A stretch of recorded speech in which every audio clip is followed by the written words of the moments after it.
베네수엘라행 급행열차라는 주제로 오늘 방송을 좀 주제를 할 건데, 제가 왜 이런 주제를 준비해봤냐면은 대선을 위해서 우리가 이번에 지면은 진짜 베네수엘라 된다 이런 말씀을 꼭 드리고 싶고요. 미국의 폭스뉴스의 고든창 박사가 이런 글을 기고함으로써 우리 대한민국의 대선의 본질적인 성격을 규정을 했습니다. 좌우 여야 정권 교체 이런 게 아니고, 만약에 요번에 지면은 반미주의자들에 의해서 대한민국이 베네수엘라가 될 수 있다는 표현을 썼습니다. 이게 정확히 무슨 뜻이냐? 일단은 이 칼럼에서 나온 내용 중에 굉장히 중요한 부분이 뭐냐면은, 대한민국의 민주당은 부정선거를 저질렀다. 최소 3번. 그 다음에 이 민주당의 정책은 보통 좌파가 아니고 하드코어 좌파이다. 이런 표현을 썼습니다. 그 다음에 다음 대선, 즉 약 한 달 반 뒤에 치러지는 대선은 99% 부정선거가 자행될 것으로 본다라고 고든창 박사가 평론했습니다. 결과적으로 베네수엘라가 된다라는 표현은 그냥 단순히 쓰레기통을 뒤지는 경제적으로 낙후된 나라로 추락하는 것이 아닌 총체적인 위기로 들어간다라는 겁니다. 베네수엘라에 대해서 제가 공부하면서 느낀 거는, 베네수엘라를 지금 지배하는 키워드는 5개입니다. 베네수엘라처럼 된다라는 게 뭘까? 첫 번째, 가난입니다. 그 다음에 계속해서 가난하게 만드는 마두로한테 대항을 합니다. 그 대항하는 시위자들을 군부가 때려잡습니다. 폭력의 되물림입니다. 이게 두 번째 키워드입니다.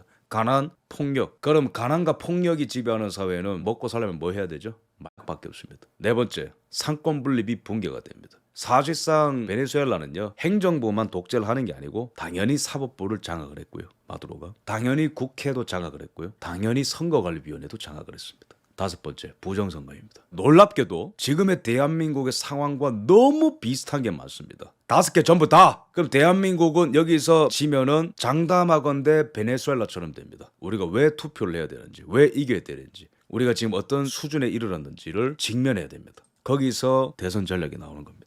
자, 베네수엘라는 여러분들 알다시피 화폐 가치가 의미 없습니다. 그렇기 때문에 여기 베네수엘라 사람들이 나와가지고 그냥 돈을 흔들어요. 왜? 뭐 한 트럭을 갖고 와도 빵 하나 사기 힘들기 때문에. 인플레 비율을 보면은 차베스 마두로라고 하는, 우리나라에도 좀 비슷한 사람이 있죠. 그죠? 문두로, 문베스를 잇는 민주당에 재밌는 사람들이 많습니다. 근데 차베스 마두로 2연타를 맞으면서 사실상 인플레가 50배 증가했습니다. 빵 가격이 50배 올랐다 생각해 보십시오. 그만큼 돈을 많이 50배나 가져도 의미가 없다라는 거죠. 왜 이런 일이 일어났을까? 왜 돈의 가치가 사라졌는가? 무한대로 찍어냈기 때문입니다. 무한대로 왜 찍어냈냐? 퍼주기 위해서. 그럼 뭘 믿고 이렇게 찍어냈냐? 석유 하나 믿고. 대책이 없는 거예요. 그 석유 가격이 떨어지면 어떻게 되냐? 돈 가치도 쓰레기가 되는 거예요. 아주 간단한 거죠. 그만큼 그냥 현금 살포를 마구잡이를 했다는 거고, 우리나라에도 그 좋아하는 사람 한 명 있죠, 그죠? 그럼 막 살포하게 되면은 그냥 돈만 살포가 되는 게 아니고, 돈을 공짜로 움켜쥔 노동자들, 국민들이 그만큼 일을 안 한다는 겁니다. 그래서 인플레가 이렇게 오른다라는 것의 함의는 뭐냐면은, 가난해진다라는 거예요. 게을러진다라는 거예요. 나태해진다라는 거예요. 경쟁력을 안 기른다는 거예요. 열심히 공부 안 한다는 거예요. 자빠져 논다라는 겁니다. 그럼 전반적으로 모든 산업 경쟁력은 다 추락을 하고, 재정 지출만 싹 상승을 하고, 몰빵했었던 에너지 가격이 떨어지니까 그냥 나라 자체가 붕괴해 버리는 거예요. 그리고 이 그래프가 함의하는 게 뭐냐면, 그만큼 마두로의 권력이 세진다는 겁니다. 왜 그런지 아세요? 내가 다 해줄게라는 거니까. 병원 공짜라고 하고 싶어? 공짜로 해줄게. 돈은 내가 그냥 다 풀면 되니까, 그지? 야, 콜라 공짜로 먹고 싶어? 공짜로 사줄게, 일하지 마. 대학 공짜라고 하고 싶어? 내가 보내줄게. 괜찮아, 공짜니까. 그러면 그럴수록 선심성 포퓰리즘을 하는 지도자일수록 그만큼 권력이 강해진다라는 거예요. 권한이 많아진다라는 거예요. 그래서 단순히 이거는 그냥 경제가 망했다 이 정도가 아니고, 상권 분립 붕괴, 좌파 포퓰리스트의 권력 강화, 이 그래프만큼 국민들이 게을러져서 모든 산업들이 낙후되고, 그나마 먹고 살려면 뭘 해야 되죠? 마약 매춘, 이거밖에 안 되는 거예요. 지금 우리나라가 정확하게 그 길로 가고 있습니다. 이 사람이 2013년에 차베스가 죽으면서 당시 부통령이었죠. 권력을 승계받고 그 다음에 3선에 성공해가지고 지금까지 대통령을 한 12년 정도 하고 있는데, 마두로 집권 이후에 3천만 국민 중에 무려 700만이 해외로 도피를 했습니다.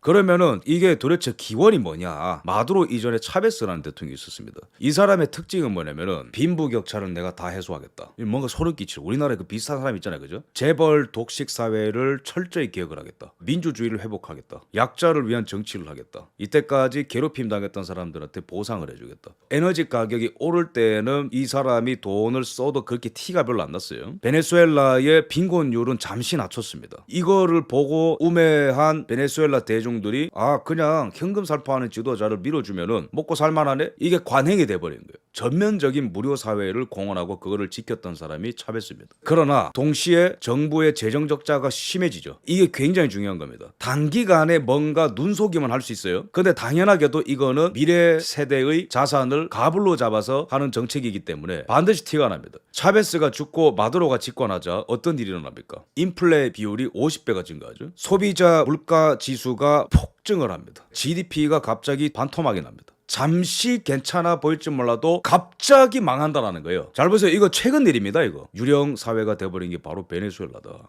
폭력이 끊이질 않습니다. 가난하다 보니까 사람들이 팍팍합니다. 못 살겠다 가라앉자 계속해서 성난 민심들은 시위합니다. 마두로를 보위하는 군부는 나서서 거리를 소탕을 합니다. 그 군부에게 복수를 하기 위해서 또 다른 시위대가 나옵니다. 그 시위대에 맞서 싸우기 위해서 또 다른 시위대가 나옵니다. 계속 폭력을 부르는 거예요. 우리나라도 지금 점점 그런 길로 가고 있습니다. 약도 없어가지고 약을 구걸하고 있습니다. 이게 이제 안타깝게도 이게 지금 마약 천지가 돼버렸는데 미국 같은 경우에는 이 베네수엘라를 이제 왜 규제하냐면은 첫 번째로는 중국한테 몰래 이제 석유를 팔기 때문에 제재를 하는 것이고요. 두 번째로는 어마무시한 불법 이민자를 올려보내고 하나 더 있습니다. 세 번째로는 어마무시한 양의 을 미국으로 올려보냅니다. 그래서 이 트럼프 1기 때 대통령을 기소를 해버렸어요. 해외 국가의 대통령을 기소를 잘 안 하거든요. 근데 이건 너무 심한 거예요. 국제사회와 미국에 미치는 영향이 너무 크기 때문에. 게다가 부정선거까지 하니까. 그래서 마약 테러 혐의로 이 사람을 기소를 했다. 왜냐? 베네수엘라에서 코카인 200톤을 미국에 유입했다. 여러분 얼마 전에 우리 강릉에서 코카인 2톤 발견된 적 있죠.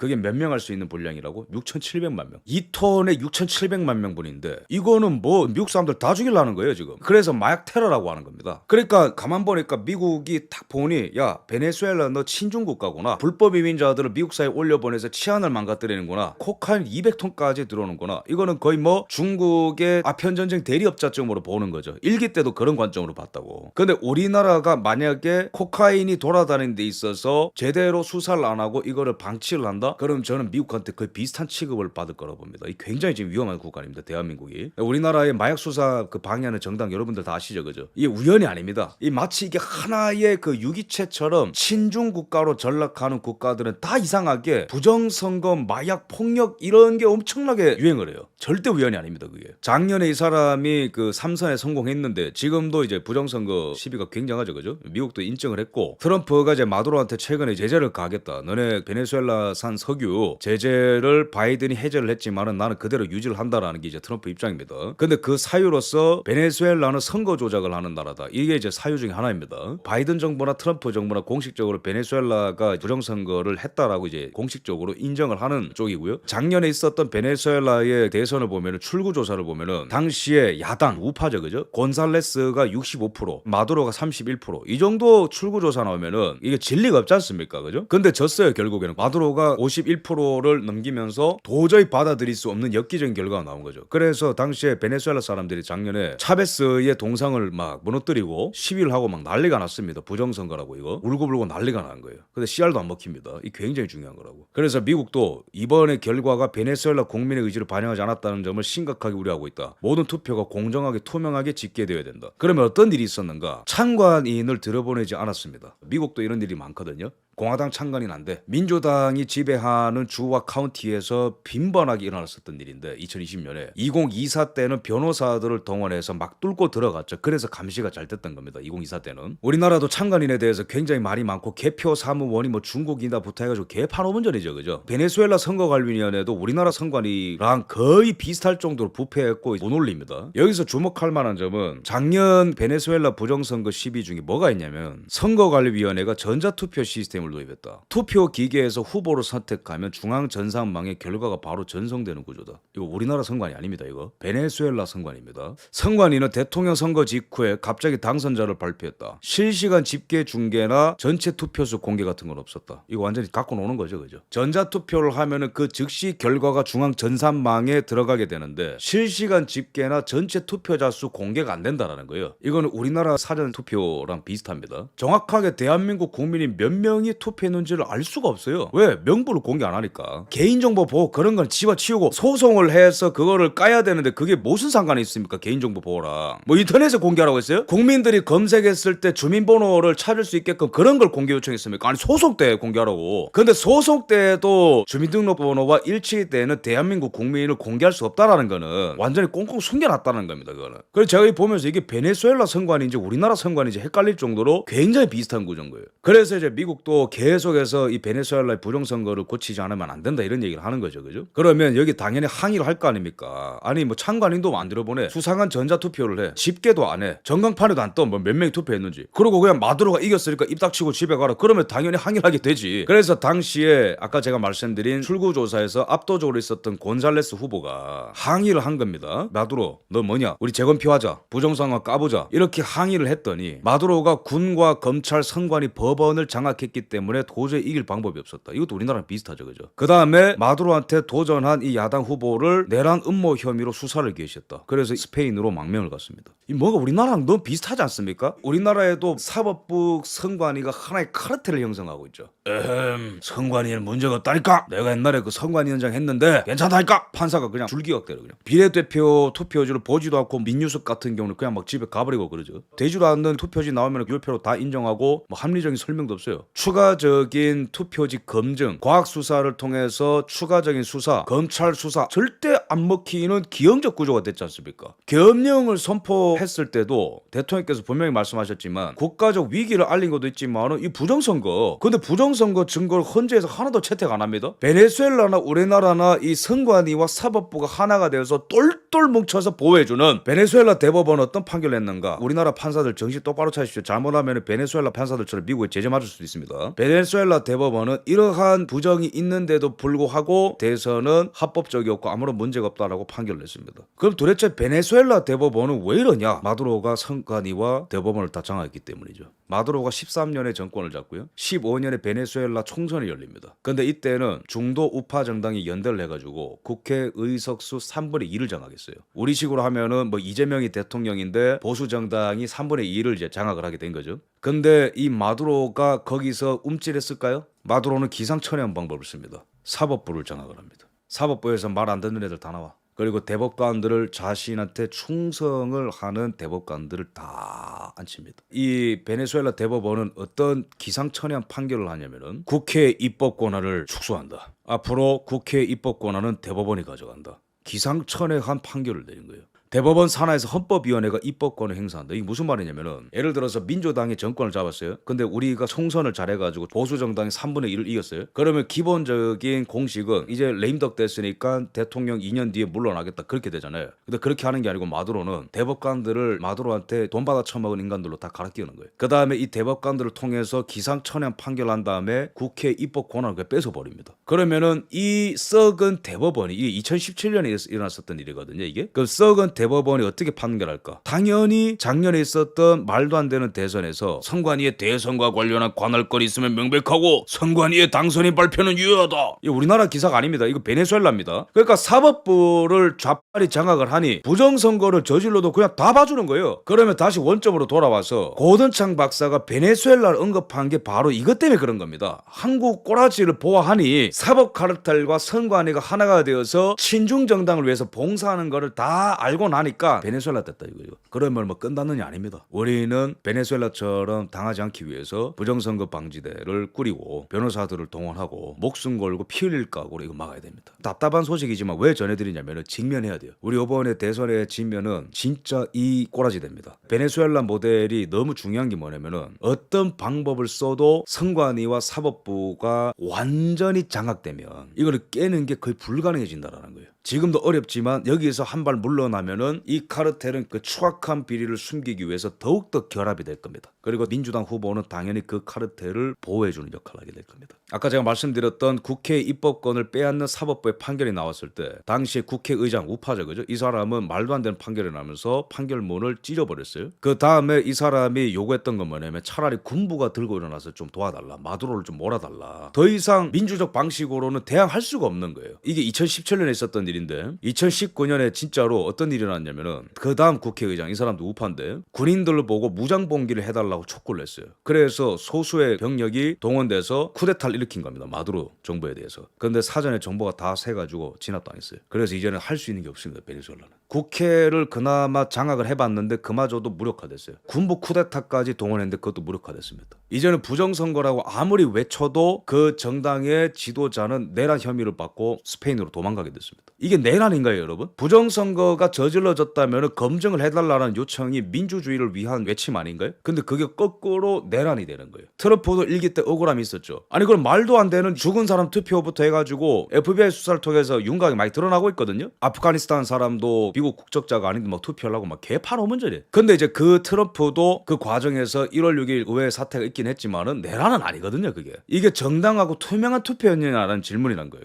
근데 그게 내란이 됐죠. 4년 동안 괴롭힘 당했죠. 지금도 똑같아요. 윤석열 대통령이 뭔 잘못이 있습니까? 이 나라가 기능적으로 정신적으로 제도적으로 가치적으로 다 썩었다라는 거예요. 국회의원들은 임기가 사실상 없습니다. 이 굉장히 중요한 포인트예요, 여러분. 4선 5선들 얼굴 막 갈수록 징그러지는 이상한 인간들 굉장히 많지 않습니까? 그런 사람들은 대통령을 무서워할까요? 아니면 언론과 사법 카르텔을 의식할까요? 당연히 이 카르텔을 의식합니다. 언론과 함께 가게 됩니다. 이런 족벌 이권 카르텔에 해당하는 언론 가치가 어디 있어요? 조중동한테 그때그때 권력에 따라서 왔다 갔다 하는 거지. 대통령을 5년 하고 집에 갈 사람이 이걸. 그럼 언론도 임기가 있어요? 언론은 대물림으로 계속 몇십 년간 해먹는데. 그러니까 국회의원들이 제일 무서워하는 게 뭐냐면 후원금 떨어지는 거, 기사 한 줄 나와가지고 자신 비리 밝혀지는 거, 그거 무서워하거든요. 그러니까 언론이 국회의원들을 꽉 잡고 있는 거예요. 야, 말 똑바로 들어. 요번에 이 타이밍에 대통령 제껴 갖고 노는 거예요. 조중동한테 잘 보여가지고 표 얻고. 그러한 악성 종양 같은 이런 카르텔이 형성된 거예요, 대한민국이. 근데 윤 대통령이 계엄령을 선포한 거는 이게 사실상 민주국가가 아니게 되었다. 왜? 민주적 정당성이 가장 강한 대통령이 가장 약한 거예요. 가만 보니까 할 수 있는 정책이 없는 거예요. 가두리 양식처럼 가둬가지고 뭐 하면은 다 방해하는 거예요. 줄탄에 가는 거예요. 원전 수주를 따내든지 방산 업적이 있다라든지 뭐 이런 거 하면은 기사도 좀 써주고 분석도 해주고 칭찬도 해주고 해줘야 되는데 되지도 않는 이상한 거 긁어 부스럼 만들어가지고 때려패고. 민주공화국이 지금 붕괴에 이르렀다라는 절박한 의식 속에서 계엄이라는 형식을 빌려서 대국민 호소를 한 사건이 12.3 계엄입니다. 근데 그분이 왜 내란죄로 처벌을 받아야 됩니까? 지금 거꾸로 가고 있는 거. 거꾸로 다 지금. 그나마 미국은 보수 파워가 굉장히 강하고 나서 싸운 사람들이 많아요. 전문가들도 많고. 그러니까 나라가 이제 죽어가는 거를 살려놓고 있는 건데, 미국, 베네수엘라, 대한민국 그리고 다른 나라의 우파 지도자들은 보통 내란 혐의를 많이 받습니다. 브라질의 볼소나로도 그런 케이스거든요. 브라질도 부정선거 시비가 많아요. 근데 볼소나로가 그거 이제 한번 해보자 하니까 룰라가 또 친중이거든. 룰라가 돌아와가지고 지금 우파 지도자인 볼소나로 전 대통령을 막 찍어 누르고 있죠. 그죠? 내란 혐의를 한 사람처럼 취급받고 있다고. 근데 공통점이 뭐냐면은 데모크라시, 민주주의란 이름을 내건 친중 정당이 꼭 부정선거랑 뭔가 연루가 됩니다. 그리고 그에 대항하는 우파 지도자들을 내란으로 다 찍어버려요. 이게 바로 중국이 쓰는 하이브리드 전쟁 전술 중에 대표적인 겁니다. 고든창 박사가 그 본질을 딱 꿰뚫어 보고 이거는 미중 패권 전쟁 가운데서 일어난 아주 살벌한 전쟁이다라고 한국 정세를 지금 보는 거예요. 군부 쿠데타를 제압을 한 친마두로파의 국방장관은 이렇게 얘기합니다. 제압을 하면서 법치주의와 민주주의에 대한 어떤 공격도 허용하지 않는다. 민주주의란 말을 써요. 마두로 또한 민주주의와 법과 국민을 수호한다 이렇게 얘기하죠. 여러분, 민주주의는 개나 소나 다 떠드는 거고요. 민주주의 수호를 위해서는 무엇이 확보가 되어야 되는가? 그 질문이 없으면 사실상 이거는 중우 정치고 하나의 사기 정치입니다. 국민 주권이 어떻게 행사됐는지 투명하게 공개가 됐는가? 노후죠, 그죠? 두 번째로는 국민들의 경제적 이익과 사유재산이 보장되고 있는가? 노입니다. 국민들의 생명권이 보장되고 있는가? 마약 때문에 개판이 됐습니다. 상권 분립이 보존되고 있는가? 아닙니다. 완전히 마두로에서 완전히 박살이 났습니다. 근데 이게 민주주의인가요? 우리나라도 공허한 민주주의를 외치는 자들이 많습니다. 무슨 혁명을 통해서 민주주의를 되찾았습니다. 현수막이 나붓기입니다. 근데 그게 베네수엘라적 민주주의는 아닙니까? 지금의 어떠한 정당이 추구하는 방향이 과연 검수완박 시즌2를 예고하면서 검찰을 완전히 해체시켜서 수사권을 경찰과 공수처로 몰아놓고 사실상 공수처를 게슈타포로 만들고자 하는 노력이 과연 상권분립적 민주주의입니까? 아니면은 나치적 베네수엘라적 민주주의입니까? 베네수엘라 모델에서 보이는 거는, 그렇다면은 마두로는 어떻게 이렇게 강력한 권한을 행사할 수 있는가? 어떻게 군부가 껌뻑 죽는가? 왜 선관위와 대법 대법원이 납작 엎드리는 거. 자발적으로 노예가 되기로 결정한 베네수엘라 국민들이 마두로에게 권한을 이양했기 때문에 그렇습니다. 상권분리, 법치, 시장경제, 사유재산보다도 당장에 5만원 현금 받아서 빵 한 번 먹는 것이 더 좋습니다 라는 노예들이 마두로를 만든 거예요. 그럼 지금 대한민국도 선택을 해야 되는 겁니다. 정말로 민주주의가 뭐냐? 상권분립을 통해서 상호간의 견제를 통해 독재자가 출현하는 것을 막아주고 효율적인 정치가 가능한 인류 보편의 상권분립. 한 사람이 법을 통해서 모든 사람을 지배하는 룰 바이 러가 아닌 모든 통치자들과 국민들이 법의 테두리 안에 들어오는 룰 오브 러, 법치. 그 다음에 사유재산이 확보된 상태에서 개인의 이익 추구와 가치 실현을 통해서 열심히 일하는 시장경제 체제. 그게 바로 많은 민주주의 이론가들과 정치학자들이 수백 년간 정립해놓은 민주주의 이론 아닙니까? 근데 민주라는 이름을 달고 민주를 파괴하는 집단들이 도처에 있다라는 거예요. 대한민국에 민주당이 있고 베네수엘라인 마두로가 있고 브라질에는 룰라가 있고 필리핀에는 두테르테가 있고 엉망진창인 거예요. 근데 대한민국은 지금 전 세계적으로 우파적 흐름이 흐르고 있다는 걸 주목해야 됩니다. 좌파 따라다녔다가 망하는구나 이게 지금. 미국은 정치력 올바름을 따라가다가 바이든 때문에 말아먹을 뻔했어요 나라를. 그러니까 젠더고 나발이고 뭐고 먹고 살게 해줘. 이민자 불법 이민자를 막아야 된다. 막아야 된다. 중국한테 일자리 넘어가는 거 막아야 된다. 유럽 같은 경우에도 독일이 그 우파 정당이 최근에 총선에서 왜 이겼습니까? 환경 이런 거를 따지다가 인간 삶이 제약받는 거는 그만하고 싶다. 중국한테 일자리 뺏기는 거 싫다. 에너지적으로 러시아한테 끌려다니는 거 싫다. 실익을 먼저 추구해달라. 공허한 민주주의보다도 공허한 정치력 올바름보다도 정말로 국민을 위한 정치를 해달라. 그래서 유럽에서도 우파적 바람이 부는 거 아닙니까? 근데 지금 대한민국이 전 세계 트렌드에서 역행해서 베네수엘라랑 함께 사회주의 급행 열차를 타고 나락으로 가려고 그런 거거든요. 이거를 막는 것은 우리의 몫입니다.